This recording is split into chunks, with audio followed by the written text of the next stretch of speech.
तो ये second part है वीडियो का, cell the unit of life, chapter 8 NCERT. तो देखिए पहले पार्ट में मैंने सेल मेम्ब्रेन तक आपको सारा बता दिया, थोड़ा सा ज़्यादा कंसेप्चुअल पार्ट है। अब जो बचा हुआ पार्ट है ट्रेडिशनली वो ज़्यादा फैक्चुअल क्वेश्चंस यहाँ से आते हैं, बड़े स्ट्रेट फॉरवर्ड क्वेश्चंस आते हैं, बहुत घूमे हुए क्वेश्चंस नहीं आते। सो इसीलिए अब जो मैं आपको क्वेश्चंस बताऊंगा वो बड़े स्ट्रेट फॉरवर्ड होंगे और मेजॉरिटी ऑफ देम आपको आते भी होंगे। कोई एक आध अगर आपके दिमाग से निकल गया है तो उसकी तरफ आपका ध्यान आ जाएगा और आप उसको रिवाइज कीजिए। और जैसा मैं आपसे बार बार कह रहा हूँ कि please listen to the audio solutions of the master class, that will make the complete picture. तो देखिए, तो मैंने जैसे लिखा सेल वॉल, तो सेल वॉल के बारे में अब जैसे हमें क्या क्या कर लेना चाहिए। देखिए सेल एक बहुत बढ़िया अपॉर्चुनिटी ये दे रहा है कि आप पीछे आगे जो भी पढ़ के आए हैं उसको आप यहां पर रिवाइज कर सकते हैं। तो सेल वॉल के बारे में देखिए क्या क्या क्या फंक्शन है बेसिकली सेल वॉल का।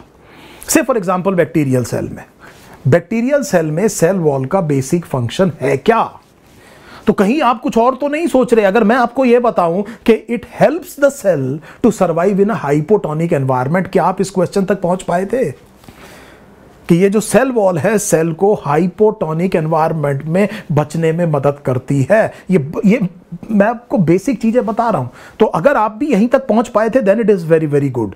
नहीं तो जनरली बच्चे फिर वो स्ट्रक्चर और ये प्रोटेक्शन वगैरह वो सब ठीक है, लेकिन क्या आप ये बात आपको याद आई कि नहीं आई। तो मेरा मकसद आप समझ रहे हैं इस पेपर में, हम इस पर्टिकुलर वीडियो में मैं क्या कराना चाह रहा हूं। तो सेल वॉल का मुझे प्रिसाइज फंक्शन चाहिए। फिर मुझे ये देखना है कि विटेकर का जो 5 किंगडम क्लासिफिकेशन मैंने किया था कि मैं सेल वॉल के कॉन्स्टिट्यूशन पर किस तरह से 3 किंगडम के ऑर्गेनिजम्स को क्लासीफाई कर पा रहा हूं। फिर मुझे एक बात और याद कर लेनी चाहिए, क्या प्रोटिस्टा के कुछ मेंबर्स में सेल वॉल है।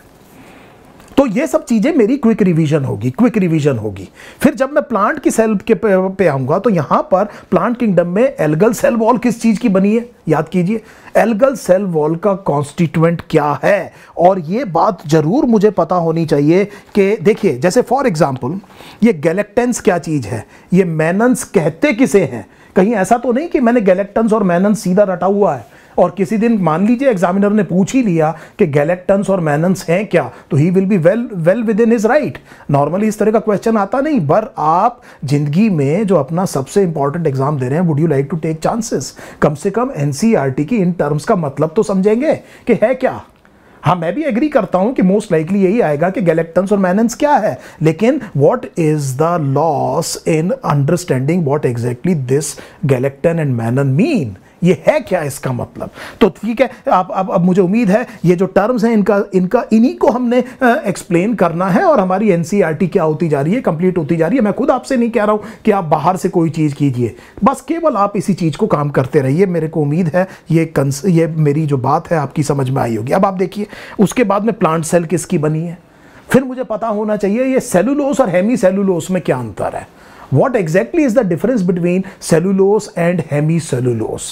बायोमोलिक्यूल्स में भी मैंने पढ़ा है, तो मुझे पता होना चाहिए ये क्या है, पेक्टिन क्या चीज है, व्हाट एग्जैक्टली इज पेक्टिन। और ये जो डाइवेलेंट कैटायन है कैल्शियम, ये जो कैल्शियम पेक्टेट है, इसका एक्चुअल क्या वो स्ट्रक्चरल कॉन्स्टिट्यूशन है जो कि इसके फंक्शन के साथ में कोरिलेट होता है। What is a primary cell wall, what is a secondary cell wall. और मुझे बताइए कि जो लेटर फॉर्मिंग सेल वॉल है ये अंदर की तरफ बनती है या बाहर की तरफ बनती है। So primary cell wall formation, फिर एक्सपेंशन किस टाइम हो सकता है। और फिर याद कीजिए, अगर आपको याद आ रहा है कि एक्सपेंसिन्स नाम के कोई प्रोटीन्स थे क्या, और क्या आप यहां पर पीजीआर, ऑक्सिन्स और जिबरलिन्स का सेल वॉल एक्सपेंशन में प्रिसाइज रोल जानते हैं। ये सारी चीजें आप सेल वॉल के बारे में अब आप थोड़ा सा तैयार कीजिए। अब आपका कंप्लीटनेस हो गया सेल वॉल पे क्या क्या क्वेश्चन आ सकता है। मुझे उम्मीद है ये बात बहुत आसान है, जैसा मैंने आपसे कहा था कि बहुत मुश्किल पार्ट नहीं है इस वीडियो में। छोटा भी वीडियो रहेगा, प्रिसाइज भी रहेगा और बड़े फैक्चुअल से क्वेश्चंस मैं आपको याद दिलाता रहूंगा। देखिए अब ये शब्द लिखा है एंडोमेम्ब्रेन सिस्टम। सो एंडोमेम्ब्रेन सिस्टम 8.5.3 एग्जैक्टली कहते कैसे हैं, कौन कौन सी चीज एंडोमेम्ब्रेन सिस्टम का पार्ट है और क्यों। मुझे बताइए कि न्यूक्लियर जो मेम्ब्रेन है, जो आउटर न्यूक्लियर मेम्ब्रेन है, उसका एंडो मेम्ब्रेन सिस्टम के क्लासिफिकेशन में क्या इंपॉर्टेंट रोल है, और ये कौन कौन सी ऑर्गेनेलीज हैं जिनके जो फंक्शंस हैं आपस में कोरिलेटेड हैं and they form the part of से for example endomembrane system. What is GERL? So G क्या है, ER क्या है, L क्या है? Are vacuoles the part of endomembrane system? और क्या वैक्यूल की मेम्ब्रेन किसे, अभी थोड़ी देर में देखेंगे उसे कहते क्या है मेम्ब्रेन को, और क्या हम वैक्यूल की वजह से प्लांट में एक इसके अंदर का जो कंपार्टमेंट है उसको एक सेपरेट कंपार्टमेंट मान सकते हैं? और वैक्यूल का क्या इंपॉर्टेंट रोल है? चलिए साथ में यहां पर वैक्यूल कर ही लेते हैं। तो वैक्यूल के बारे में मुझे बताइए कि प्लांट सेल में बड़ा होता है, काफी बड़ा होता है, कितनी % वॉल्यूम हो सकती है, सेंट्रली प्लेस्ड है, किस तरह से है? दूसरी चीज आप मुझे बताइए बेसिकली यहां पर कर क्या रहे हैं, इसके बाहर जो मेम्ब्रेन है उसे कहते क्या है? क्या ये डबल लेयर्ड मेम्ब्रेन है या सिंगल लेयर्ड मेम्ब्रेन है? क्या इसमें कोई प्रोटॉन पंप नाम की चीज है? इसका बेसिक फंक्शन क्या है, और इसको हम किस तरह से वैक्यूल को कोरिलेट कर सकते हैं प्लांट सेल की जो ग्रोथ होती है उसके साथ में? सो ये एक क्या, और क्या मुझे इसके अंदर के कंपार्टमेंट को एक सेपरेट कंपार्टमेंट मानना चाहिए? और एक और बात याद रखिए, प्लाज्मोलिसिस में से फॉर एग्जांपल क्या टोनोप्लास्ट के अंदर के पानी का कोई क्वेश्चन आपको याद आ रहा है? कौन सी चीज कब निकलती है? ये सारे के सारे क्वेश्चन एकदम वैक्यूल के नाम से ही आपके दिमाग में आने चाहिए। क्या एनिमल सेल में वैक्यूल्स हो सकते हैं? तो क्या अगर हो सकते हैं तो उनके नंबर कितना है, साइज कितना है, कुछ इस तरह की चीज आपको याद आ रही है क्या? तो ये पूरा का पूरा वैक्यूल की बात होगी। तो हम वापस आते हैं एंडो मेम्ब्रेन सिस्टम में। क्यों माइटोकॉन्ड्रिया और chloroplast are not regarded as the part of endomembrane system? So मुझे उम्मीद है ये सारे क्वेश्चंस आपको समझ में आए होंगे। फिर जब एंडो मेम्ब्रेन सिस्टम की बात आती है तो सबसे पहले एंडोप्लाज्मिक रेटिकुलम। एंडोप्लाज्मिक रेटिकुलम देखिए किस तरह से सेल को दो अलग अलग कंपार्टमेंट्स में डिवाइड कर रहा है साइटोप्लाज्म को। पहली तो चीज ये, एंडोप्लाज्मिक रेटिकुलम में रफ क्या है, स्मूथ क्या है? उसे रफ क्यों कहते हैं, स्मूथ क्यों कहते हैं? बहुत आसान क्वेश्चन है, ये बात आपको समझ में आ गई। मुझे बताइए जो स्पेस एनक्लोज्ड है एंडोप्लाज्मिक रेटिकुलम के बीच में उसे भी कुछ कहते हैं क्या? सो पहली चीज तो ये आपको समझ में आ गई। देखिए डबल मेम्ब्रेन है, डबल मेम्ब्रेन स्ट्रक्चर है, स्मूथ किसे कहते हैं, रफ किसे कहते हैं, ये बात मुझे समझ में आ गई। क्या इसका कोई स्ट्रक्चरल रोल भी है? क्या ये सेल को कोई स्ट्रक्चरल फाउंडेशन भी प्रोवाइड करता है? और याद कीजिए क्वेश्चन सेल डिवीजन में, क्या एंडोप्लाज्मिक रेटिकुलम प्रोफेज के एंड पे गायब हो जाता है या हमें दिखता नहीं है? कुछ इस तरह से ओरिएंट हो जाता है। ये क्वेश्चन मैंने आपसे सेल डिवीजन के टाइम में भी पूछा था, दोबारा पूछ रहा हूं कि गोल्गी और एंडोप्लाज्मिक रेटिकुलम आपकी एनसीईआरटी सेल डिवीजन में कह रही है कि दिखती नहीं है व्हेन व्यूड अंडर। तो क्या इसका मतलब ये गायब हो जाती है? गायब हो जाती है तो क्या नए बनाते हैं? और या गायब नहीं होती, दिखती नहीं है, कुछ और गड़बड़ है? क्या आपको ये कंसेप्ट का बेसिक आइडिया है? ये बात समझिए। फिर जब आप रफ एंडोप्लाज्मिक रेटिकुलम और स्मूथ एंडोप्लाज्मिक रेटिकुलम की बात करेंगे तो स्मूथ एंडोप्लाज्मिक रेटिकुलम पे बड़ा स्ट्रेट फॉरवर्ड क्वेश्चन आता है कि इसके फंक्शंस क्या है। इसके फंक्शंस क्या है? एनिमल सेल्स में, एनिमल बॉडीज में स्टीरॉयड हार्मोन्स का जो बेसिकली सिंथेसिस है वो फंक्शन बहुत बार पूछा जाता है स्मूथ एंडोप्लाज्मिक रेटिकुलम में। कोरिलेट कीजिए कि स्केलेटल मसल के अंदर जो सार्कोप्लाज्मिक रेटिकुलम है वो रफ है कि स्मूथ है, और उसका काम क्या है, और वो काम किस तरह से कोरिलेट है मसल कॉन्ट्रैक्शन के साथ में, इसको कोरिलेट कीजिए। तो मुझे उम्मीद है ये बात आपको समझ में आ रही होगी। और एक और बात याद रखिए कि वो प्रोटीन जो कि सेल ने एक्सपोर्ट करने, बाहर सिक्रीट करने, वो कहां बनते हैं, और वो प्रोटीन्स जो कि सेल ने खुद अपने लिए इस्तेमाल करने, वो कहां बनते हैं?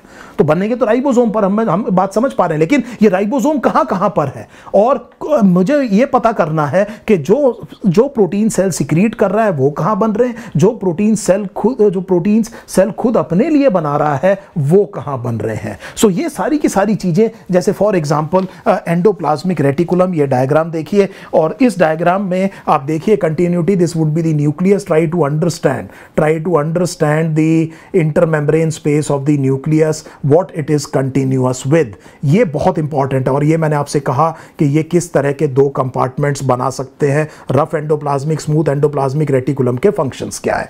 इसके बाद में Golgi apparatus. Golgi apparatus intimately related है गोल्गी एंडोप्लाज्मिक रेटिकुलम के, इसीलिए बहुत पास भी होती है। गोल्गी एपरेटस पे जो आपसे क्वेश्चन पूछेंगे वो एक तो वो जो फ्लैटेंड डिस्क लाइक स्ट्रक्चर है उसका नाम क्या है, दूसरी चीज आपसे ये पूछेंगे कि इसके दो फेसेस कौन से हैं, सिस और ट्रांसफेस, और सिस और ट्रांसफेस की स्ट्रक्चर और फंक्शन, इसके बारे में क्वेश्चन पूछेंगे। क्या आइडेंटिकल है, किस तरह का इसमें किस तरह का इनका कंपैरिजन है, सिस फेस किस तरह से ट्रांस फेस से अलग है, क्या ये इंटर रिलेटेड है, क्या स्ट्रक्चर सेम है, क्या इनका फंक्शन सेम है। एंडोप्लाज्मिक रेटिकुलम जब किसी चीज को वेसिकल की फॉर्म में कहां पर भेजता है, से फॉर एग्जांपल गोल्गी एपरेटस की तरफ भेजता है, तो वो पहले किस सरफेस पे जाके अटैच होता है और फिर पैकेजिंग होने के बाद में जो सिक्रीटरी वेसिकल है वो कौन से पर्टिकुलर सरफेस से एमिनेट होता है।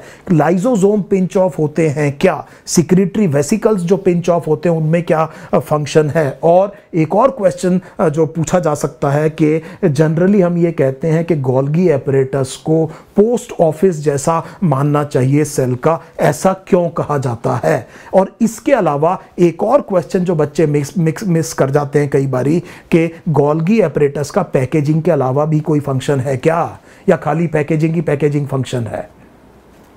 तो जैसे for example glycoproteins, glycolipids synthesis कहां पर होता है। सो ये पूरा का पूरा मैंने बाउंड्री बना दी है किसकी, गोल्गी एपरेटस की। इस स्फीयर में आपके सामने क्वेश्चन आएगा, याद रखिएगा रिलेशनशिप विद एंडोप्लाज्मिक रेटिकुलम और सिस और ट्रांसफेस। अगर मुश्किल क्वेश्चन आया तो, आसान क्वेश्चन आया तो पैकेजिंग आपसे पूछ लेंगे, और आपसे मैंने सिंथेटिक फंक्शन आपको बताया। इस तरह से इस चीज को आपने प्रिपेयर करना है। अब आप आगे आएंगे, एक और हमने कहा GERL लाइसोसोम दिया हुआ है, तो लाइसोसोम कैसे बनता है, पहली चीज तो ये समझिए। लाइसोसोम का एक और आपने 9th में पढ़ा होगा, सुसाइडल बैग क्यों कहते हैं, इसके अंदर किस तरह के एंजाइम्स हैं, उन एंजाइम्स को हाइड्रोलेसिस क्यों कहते हैं, उनको एक्चुअली एसिड हाइड्रोलेसिस क्यों कहते हैं, और ये एसिडिक एनवायरनमेंट बनता कैसे है, क्या रोल प्ले करती है लाइसोसोम की मेम्ब्रेन, ये भी सिंगल लेयर्ड है कि डबल लेयर्ड है, ये बात आपको याद रखनी पड़ेगी। फिर आपको ये याद रखना पड़ेगा कि अंदर का एनवायरनमेंट एसिडिक कैसे हुआ, किस किस चीज को डाइजेस्ट करने के एंजाइम्स लाइसोसोम के अंदर हैं, सुसाइडल बैग क्यों कहते हैं, ऑटोफेजी में क्या फंक्शन है, ये सारे के सारे फंक्शंस आपको लाइसोसोम के बारे में पता होने चाहिए। और अगर आप बहुत इंटरेस्टेड हैं तो एक छोटी सी चीज, बहुत ज्यादा डिटेल में मत जाइएगा, कि वो कौन से बहुत रेयर ह्यूमन डिसऑर्डर्स हैं जो लाइसोसोम डिसफंक्शन के साथ में एसोसिएटेड है। ये मतलब ये भी थोड़ा ज्यादा हो जाएगा, लेकिन अगर आपको पता है तो उसमें बुराई कोई नहीं है। हाँ, ये मैं आपसे कहूंगा कि बिना बात की डिटेल में मत जाइएगा इन डिसऑर्डर्स पे। सो इसके बाद वैक्यूल हम डिस्कस कर ही चुके हैं। तो एंडोमेम्ब्रेन सिस्टम में endoplasmic reticulum, Golgi apparatus, lysosome और वैक्यूल, और इसके ऊपर क्या क्या क्वेश्चंस आ सकते हैं। This would be a pretty straight forward question, believe me, कोई भी ज्यादा मुश्किल आपको आएगी नहीं। इस पार्ट ऑफ वीडियो से आपको केवल फैक्ट्स तरह की चीजें याद रखनी है। इसके बाद में सेमी ऑटोनॉमस ऑर्गेनेलीज, इसका मतलब क्या है, तो what exactly is meant by semi autonomous. तो मैं इन ऑर्गेनेलीज को ऑटोनॉमस भी कह रहा हूं और लेकिन पूरी तरह से ऑटोनॉमस नहीं कह रहा हूं। तो मैंने कहा सेमी ऑटोनॉमस ऑर्गेनेलीज कौन कौन सी हैं, ये एक आपको पता होना चाहिए। जैसे for example chloroplast, for example mitochondria, ये आपको थोड़ा सा आइडिया होना चाहिए कि सेमी ऑटोनॉमस क्यों कहा। एंडोसिम्बायोसिस किसे कहते हैं, what explains the presence of these two organelles in the eukaryotic cell. What exactly is endosymbiosis? What was an alpha proteobacteria? Alpha proteobacteria क्या चीज थी, थोड़ा सा पढ़ने की कोशिश कीजिए, बहुत आपको अच्छा लगेगा। इतनी एक बात समझने की कोशिश कीजिए। एक और चीज, क्या इनमें अपना डीएनए है, दूसरी चीज क्या इनके अंदर राइबोसोम्स मिल सकते हैं, और ये डिवाइड कैसे करते हैं, how do they divide, and do you know that mitochondria in human being से for example is uniparental inheritance. आपको जो माइटोकॉन्ड्रिया मिलती है वो केवल आपकी मदर से मिलती है, तो माइटोकॉन्ड्रियल डिजीजेस भी यूनिपेरेंटल इनहेरिटेंस होती है। ये बात आप याद रखिएगा। यहां पर मैं एक और चीज आपसे कहूंगा, try to understand the concept a little bit of microscopy. Microscopy में आप ये देखिए कि what exactly is magnification, what is resolution power, and how is resolution power associated with the wavelength of the source। जिस चीज से आप subject को इल्यूमिनेट कर रहे हैं उसकी वेवलेंथ से किस तरह से रिजॉल्विंग पावर कोरिलेट होती है, ये आपको एक बात और आनी चाहिए। दूसरी चीज, कुछ बेसिक स्टेन्स के बारे में पता होना चाहिए। What is carmine, what is acid fuchsin, for example what exactly is eosin, methylene blue, and what is Janus green, and what exactly is a vital dye, and this vital dye how it helps you to see actually mitochondria, why is it difficult to see mitochondria normally। so ये एक बहुत important question, थोड़ा सा मैंने इसको थोड़ा सा expand किया है, इसके बारे में आपको आइडिया होना चाहिए कौन कौन सी डाई किस चीज को स्टेन करने के लिए काम में आती है। सो ये बात आपको बहुत अच्छी तरह से आनी चाहिए। आगे देखिए, माइटोकॉन्ड्रिया का जो साइज और शेप है उसकी फंक्शनैलिटी के साथ में चेंज होता है। So not only the number but also the size and the shape.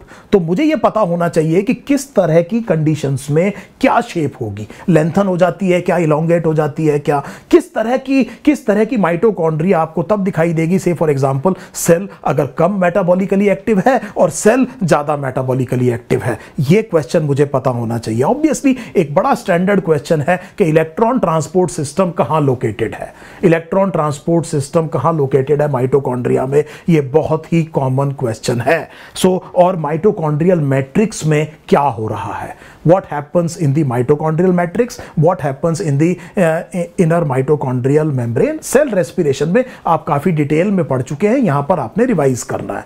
Chloroplast के बारे में, what is a proplastid, what exactly is a leucoplast, chromoplast, what exactly is an aleuroplast, ileoplast, ये सारी चीजें क्या है, क्या ये कोई चीज ऐसी है जो एक दूसरे में कन्वर्ट भी हो सकती है, अगर मैं डिप्राइव कर दूं सेल सनलाइट से तो क्या होगा। इस तरह के कुछ क्वेश्चंस आपने जरूर किए होंगे, बड़े कन्वेंशनल क्वेश्चंस हैं, ये आपके दिमाग में जरूर आना चाहिए। ये भी एक सेमी ऑटोनॉमस ऑर्गेनली है, डबल मेम्ब्रेन बाउंड है और एक सिस्टम ऑफ इंटरनल मेम्ब्रेन्स भी है। थाइलाकॉइड, थाइलाकॉइड की स्पेस याद कीजिए, थाइलाकॉइड की मेम्ब्रेन के ऊपर क्या लोकेटेड है, ये क्वेश्चन आपने फोटोसिंथेसिस में किया है। स्ट्रोमा में क्या हो रहा है, लाइट डिपेंडेंट रिएक्शन कहां हो रहे हैं, लाइट इंडिपेंडेंट रिएक्शन क्या हो रहे हैं, और जो केमियोस्मोसिस माइटोकॉन्ड्रिया और क्लोरोप्लास्ट में किस तरह से एक दूसरे जैसा है और एक से दूसरे से डिफरेंसेस क्या है, उस कंसेप्ट को एक बार यहां पे रिवाइज कीजिए। हालांकि आपने ये जो फोटोफॉस्फोराइलेशन है और ऑक्सीडेटिव फॉस्फोराइलेशन है, इनका कंपैरिजन और इनका डिफरेंस, इनकी सिमिलैरिटीज प्लांट फिजियोलॉजी में भी पढ़ी है, but it will be prudent अगर आप एक बार फिर इसको याद कर लें। तो मुझे उम्मीद है अब आपको ये सारी बात समझ में आ गई होगी। राइबोसोम्स हम कर ही चुके हैं। सबसे जो नेग्लेक्टेड पार्ट मैंने देखा है बच्चों में वो साइटोस्केलेटन है। साइटोस्केलेटन सबसे ज्यादा नेग्लेक्टेड पार्ट है। तो मैं आपसे यहां पर कुछ क्वेश्चन पूछ रहा हूं, इस साइटोस्केलेटन का मतलब क्या है। दूसरी चीज, क्या साइटोस्केलेटन एलिमेंट्स प्रोकैरियोटिक सेल में भी मिलते हैं, अगर हां तो क्या डिफरेंस है उनका यूकैरियोटिक सेल के साथ में। फिर मुझे बताइए कि माइक्रोफिलामेंट्स क्या हैं, माइक्रोफिलामेंट्स क्या हैं, इंटरमीडिएट फिलामेंट्स क्या हैं और माइक्रोट्यूब्यूल्स क्या हैं। माइक्रोट्यूब्यूल्स के बारे में आप जानते होंगे। तो ये तीन तरह के साइटोस्केलेटन एलिमेंट्स, इनके डायमीटर के हिसाब से मैंने किया। सबसे छोटा माइक्रोफिलामेंट्स, बीच वाला इंटरमीडिएट, ऑब्वियसली सबसे ज्यादा डायमीटर वाले माइक्रोट्यूब्यूल्स होंगे। अब इनको इनके फंक्शंस के साथ कोरिलेट कीजिए। याद कीजिए जब हमने एक बार सेल में कॉन्स्ट्रिक्शन रिंग बनाई थी, जब एनिमल सेल डिवाइड कर रहा था और फिर क्लीवेज फरो बनाया था, एक्टिन मायोसिन का क्या रोल है, एक्टिन और माइक्रोफिलामेंट्स का क्या रिलेशन है, केराटिन कहां पर आता है, माइक्रोट्यूब्यूल्स के बारे में आपकी एनसीईआरटी भी आपको डिटेल में बता रही है। तो माइक्रोट्यूब्यूल्स कौन से प्रोटीन के बने हैं, ट्यूबुलिन के बने हैं। फिर याद रखिए कि what exactly is a centrosome. Centrosome precisely किसे कहते हैं? क्या आपको पता है कि सेंट्रियोल पेयर में होता है और दोनों मेम्ब्रेन एक दूसरे के परपेंडिकुलर एसोसिएट होते हैं? Do you know exactly what is the function, what is the structure of centriole? So आपको ये पता है कि सेंट्रियोल का स्ट्रक्चर किस तरह का है? क्या आप जानते हैं कि ये स्ट्रक्चर सेंट्रियोल का नहीं सिलिया फ्लैजेला का है? और आप ये देखिए क्या, हालांकि दिया हुआ नहीं है आपकी एनसीईआरटी में, सेंट्रियोल का स्ट्रक्चर देखिए. What is 9+2? What is 9+0? What is a proton, what is a proton protein hub? Protein hub कहां पर है? सेंट्रल माइक्रोट्यूब्यूल किस में होते हैं? मैं कोरिलेट करने की बात कर रहा हूं सेंट्रियोल, सीलिया और फ्लैजेला को. तो सेंट्रियोल और सीलिया और फ्लैजेला एक तरफ. तो मुझे बताइए किस में 9+2 है, किस में 9+0 है, किस में बीच में प्रोटीनेशियस हब है, किस में बीच में सेंट्रल माइक्रोट्यूब्यूल है? क्या आपको यह पता है कि किस में ट्रिपलेट्स हैं, किस में डबलेट्स हैं? जो पेरीफ्री में ट्रिपलेट्स हैं कि डबलेट्स हैं? और क्या आपको पता है कि इनकी क्रॉस लिंकिंग कैसे होती है? एक ही सी के साथ में किस तरह से ये क्रॉस लिंकिंग होती है? कार्ट व्हील अपीयरेंस किसे कहते हैं? क्या आपको यह पता है कि सेंट्रियोल को अगर मैं लेजर माइक्रोस्कोप से, लेजर रेज से क्या कर दूं, एब्लेट कर दूं, उसके बाद भी हो सकता है कि सेल डिवीजन हो जाए? अब आप जानते हैं कि एनेस्ट्रल माइटोसिस किस में होता है और क्यों सेंट्रियोल बिल्कुल एब्सोल्यूट रिक्वायरमेंट नहीं है स्पिंडल फॉर्मेशन के? क्या और रोल प्ले करते हैं सेल डिवीजन के अलावा? Say for example this centrosome cell division के अलावा भी और क्या रोल प्ले करता है? What is microtubule organising centre? और फिर आपको एक बात और ये पता होनी चाहिए कि बेसल बॉडी किसे कहते हैं, और बेसल बॉडी सेंट्रियोल के बीच में क्या रिलेशन है? और सेंट्रोजोम मैंने आपको बताया, centrosome, basal body, centriole, cilia, flagella, क्या इन सब के बीच में सिमिलैरिटी? और एक और चीज, जो फ्लैजेलम है वो प्रोकैरियोटिक और यूकैरियोटिक फ्लैजेलम को आपने बहुत अच्छे से क्या करना है, कंपेयर और कंट्रास्ट करना है. उसके बाद में न्यूक्लियस. देखिए बहुत इंपॉर्टेंट क्वेश्चन यहाँ से आता है. हमने जेनेटिक्स में इसको बहुत ज़्यादा डिस्कस किया है, तो मैं यहाँ पर बहुत ज़्यादा डिस्कस नहीं करूँगा. कुछ क्वेश्चंस मैं आपको बता रहा हूँ. देखिए न्यूक्लियस में एक तो मेरे को न्यूक्लियर एनवलप के बारे में पता होना चाहिए, न्यूक्लियर मेम्ब्रेन के बारे में पता होना चाहिए. What is a nuclear lamina? से फॉर एग्जांपल एक शब्द देखिए कि न्यूक्लियर लेमिना किसे कहते हैं. दूसरी चीज एक और देखें कि न्यूक्लियर पोर कॉम्प्लेक्स के बारे में हमने कहा.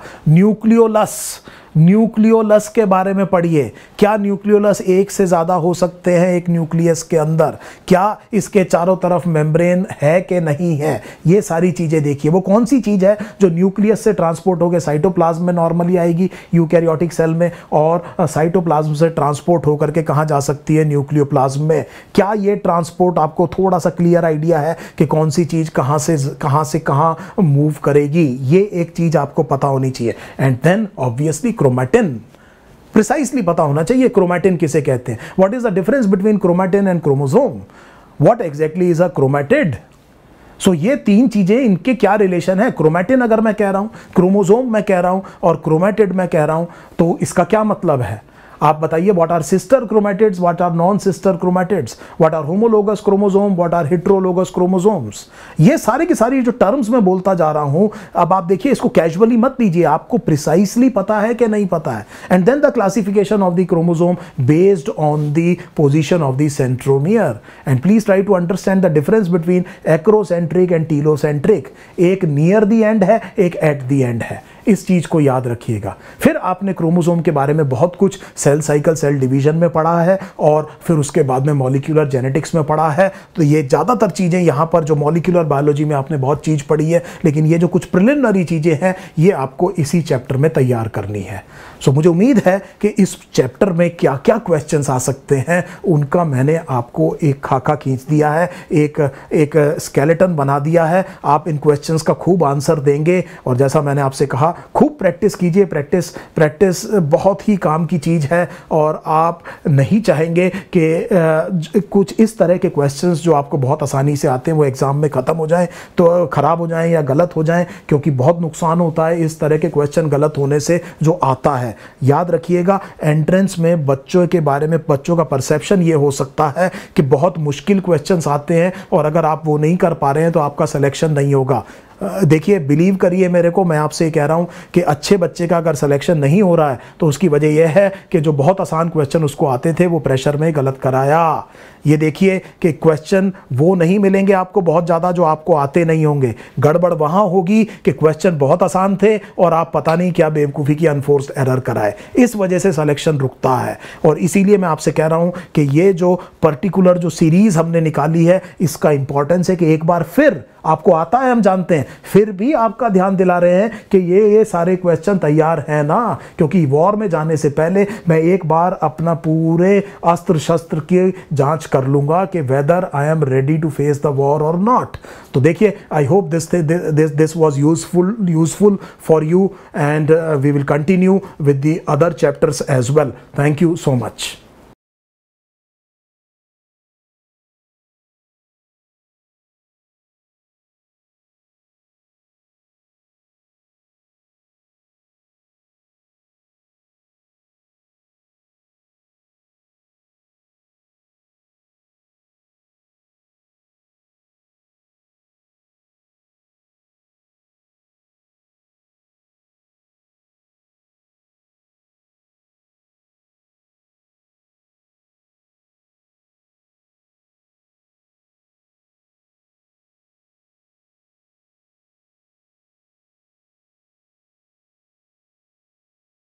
प्ले स्टोर पे जाइए, नीट प्रेप टाइप करिए और नीट प्रेप का ऐप इंस्टॉल कीजिए और आज ही मास्टर क्लास से प्रैक्टिस करना चालू करिए।